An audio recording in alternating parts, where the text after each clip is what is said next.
शक्ती सोडलीस, पण लक्षात ठेव, माझ्या भक्तांच्या रक्षणासाठी ही लक्ष्मी माता दृश्य किंवा अदृश्य रूपाने कायम सोबत असते.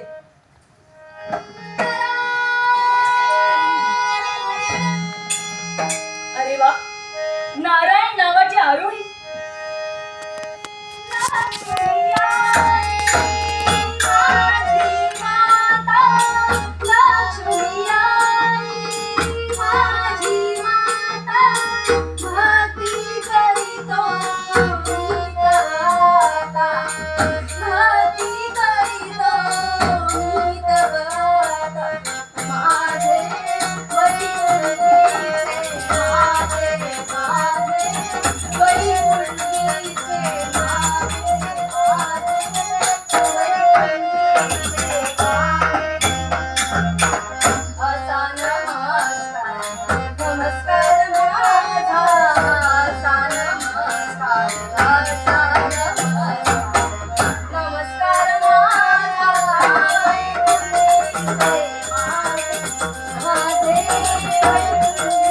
Hey